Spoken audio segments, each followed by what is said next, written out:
Cinema ரசிகர்கள் என்பதை தாண்டி உலக சினிமா ரசிகர்களையே பாகுபலி காண ஆவலுடன் காத்திருக்கின்றனர். இன்று உலகம் முழுவதும் சுமார் 9500 திரையரங்குகளில் இப்படம் வெளிவர உள்ளது. தெலுங்கு படம் என்றாலே கலர் கலர் சட்டை, அந்தர்பல்ட்டி அடிக்கும் கார், பைக் என கிண்டல் செய்த காலம் போய் ஒட்டுமொத்த திரையுலகமும் பாகுபலியை வியந்து பார்த்து வருகின்றது.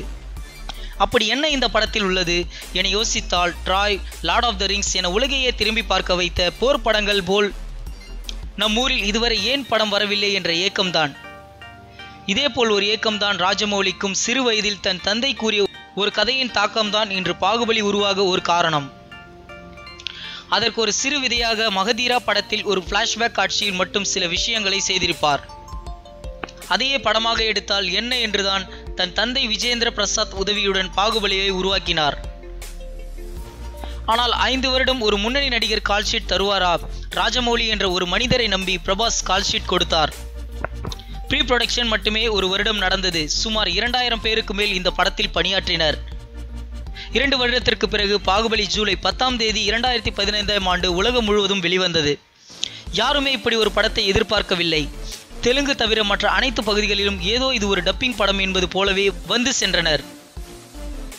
நாளுக்கு நாள் கூட்டம் கூட பாகுபலியை கட்டப்பா ஏன் கொன்றார் என்ற கேள்வியுடன் படம் பட்டி தொட்டி எல்லாம் தீயாக பற்றியது. எல்லோரும் யார் இந்த ராஜமௌலி என கூகுளில் முகாமிட்டனர். படமும் அனைத்து பகுதிகளிலும் ஹிட் அடிக்க முதல் பாகமே ரூபாய் 600 கோடிக்கு மேல் வசூல் செய்து சாதனை படைத்தது. பாகுபலி முதல் பாகத்தின் போதே 2ஆம் பாகத்தின் 50% வேலைகள் முடிந்துவிட்டது. இதன் பிறகு அனுஷ்கா உடல் எடையை அதிகரிக்க ராஜமௌலிக்கு அவருக்கும் சண்டை வந்தது என்று கூட கிளப்பிவிட்டனர். ஆனால் படக்குழுவினர்களின் ஒற்றுமையே இப்படி ஒரு பிரம்மாண்டத்தை உருவாக்க காரணமாக அமைந்தது. உலக அளவில் பல இடங்களில் இந்திய சினிமாவின் வியாபாரத்தை பாகுபலி திறந்து வைத்தது.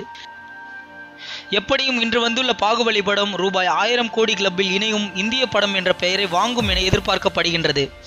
இப்படி ஒரு பிரம்மாண்டத்தை உருவாக்கிய இந்திய சினிமாவிற்கே பெருமை சேர்க்கவிருக்கும் ராஜமௌலி மற்றும் அவருடைய டீமிற்கு சினிமா நியூஸ் அப்டேட்ஸ் தன் வாழ்த்துக்களை கூறுகின்றது. இந்த வீடியோ பிடித்திருந்தால் லைக் பண்ணுங்க, உங்களோட கருத்துக்களையும் கேள்விகளையும் கமெண்ட்ல போஸ்ட் பண்ணுங்க. மேலும் இது போன்ற பல சுவாரஸ்யமான தகவல்களை உடனுக்குடன் அறிந்து கொள்ள சினிமா நியூஸ் அப்டேட்ஸ் மறக்காம சப்ஸ்கிரைப் பண்ணுங்க.